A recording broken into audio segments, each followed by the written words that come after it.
Hello बच्चों, क्या आप लोगों ने प्लायन वेग के बारे में सुना है। प्लायन वेग जिसको अपन इंग्लिश में एस्केप वेलोसिटी बोलते हैं।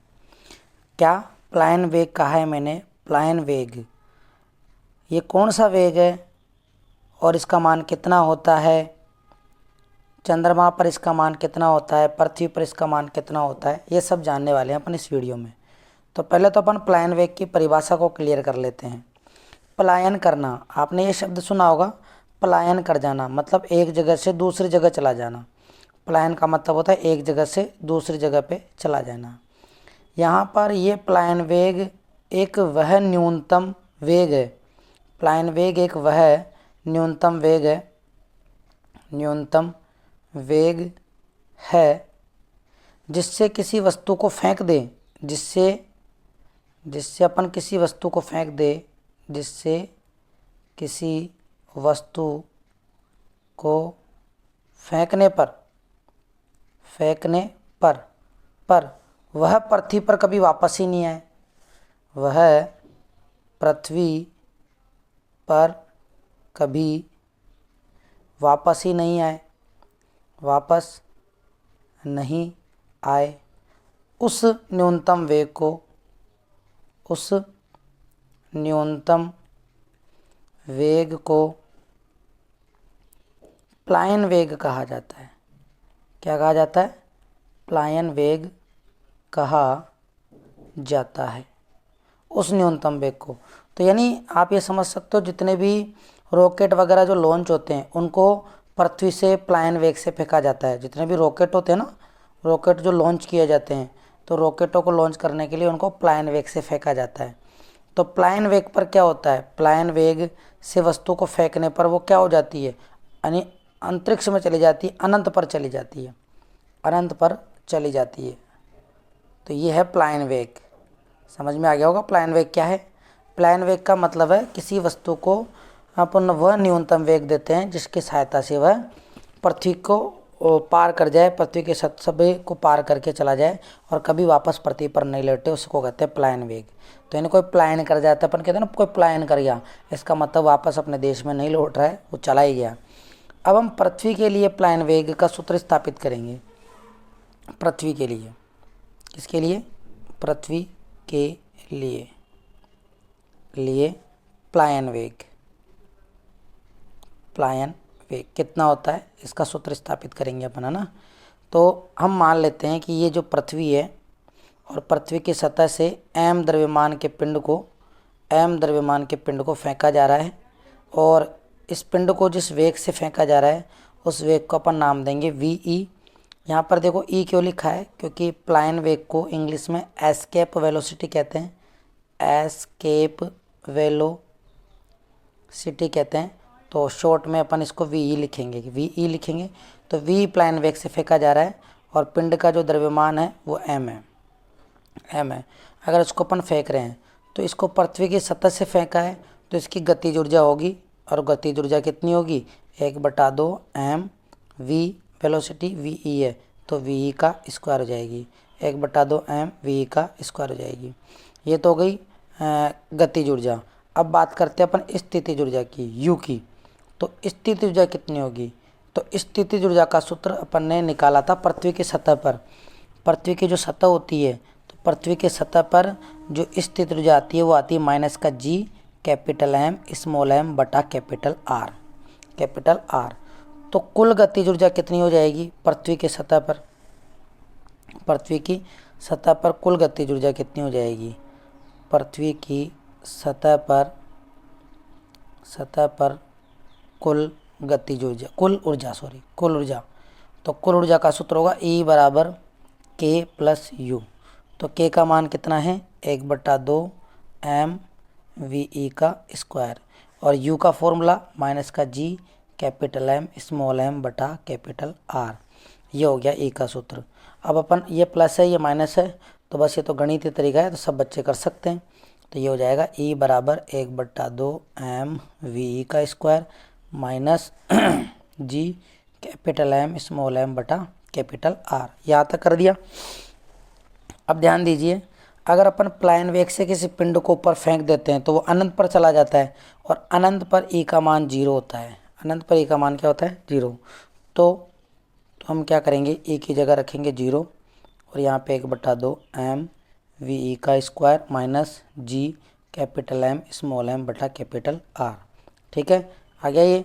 अब पक्षांतरण कर दो, पक्षांतरण कर देंगे तो क्या बचेगा 1/2 क्या आएगा 1/2 M V square G capital M small M बटा कैपिटल आर। पक्षांतरण करने पर ये आ गया। हमें तो एस्केप वेलोसिटी का फॉर्मूला बनाना है, तो वी ई स्क्वायर के जो भी गुणा भाग में है उसको भेज दो इधर। तो ये तो जी capital M small M R, ये तो एज इट इज ऐसे कैसे ही। एम गुणा में था तो भाग में आ गया, 2 जो था भाग में था तो वो गुणा में चला गया, एम से एम कट गया तो क्या बचा, तो बचा वी ई का स्क्वायर बराबर 2 जी कैपिटल एम बटा कैपिटल आर बचा। हमें तो केवल वी ज्ञात करना है, तो स्क्वायर को उठा दो, वर्गमूल आ जाएगा। तो वर्गमूल 2 जी कैपिटल एम बटा कैपिटल आर, ये आ गया वी का फॉर्मूला। क्या आ गया ये, वी का फॉर्मूला आ गया 2 जी एम बटा कैपिटल आर। हम इस सूत्र को और बदल सकते हैं। हमने स्मॉल जी में और कैपिटल जी में एक संबंध देखा था, जी बराबर जी एम बटा कैपिटल आर स्क्वायर।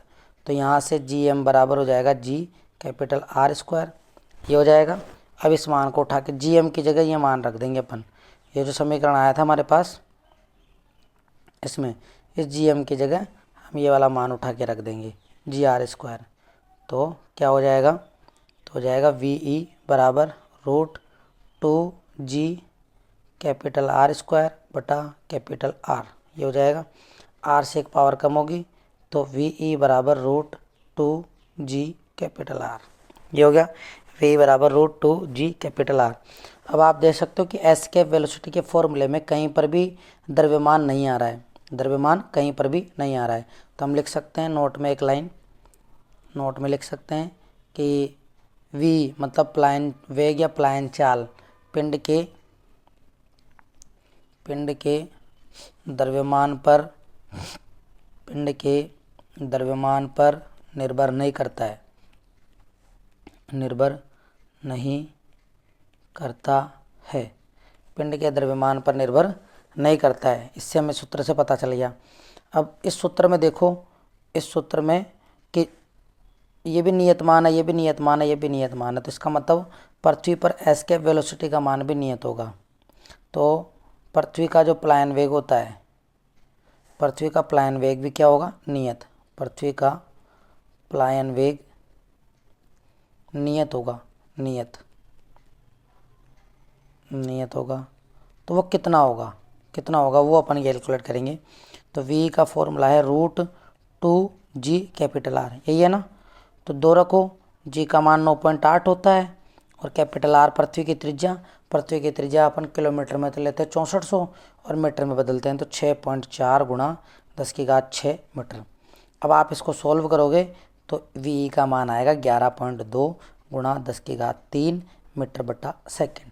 किलोमीटर में बदल दो इसको, तो किलोमीटर में बदलने के लिए क्या करेंगे अपन, 1000 का भाग लगाएंगे, यानी 10⁻³ का, तो ये कट जाएगा, तो 11.2 किलोमीटर बटा सेकेंड इसका आंसर आ जाएगा। यानी पृथ्वी के सतह पर जो एस्केप वेलोसिटी आती है वो 11.2 किलोमीटर बटा सेकंड आती है। ठीक है, ये हो गई। यानी अगर इतने वेग से 1 सेकंड के अंदर अगर कोई वस्तु 11.2 किलोमीटर की दूरी तय कर रही है तो वह पलायन कर जाएगी, पृथ्वी की सतह से चली जाएगी, अंतरिक्ष में चली जाएगी। ठीक है, अब नेक्स्ट आप देख सकते हो चंद्रमा के लिए, चंद्रमा के लिए कितना होगा यह मान। तो चंद्रमा के लिए मैं आपको बता दूं, चंद्रमा पर जो जी का मान होता है वो जी डैश नाम दे देते हैं इसको, वो पृथ्वी के जी का कितना होता है 1/6 मल्टीप्लाई में 1/6 होता है। और चंद्रमा की जो त्रिज्या होती है वो 1.74 गुणा 10⁶ होती है। ठीक है, तो हम कह सकते हैं कि प्लायन वेग का मान अब घटेगा चंद्रमा पर।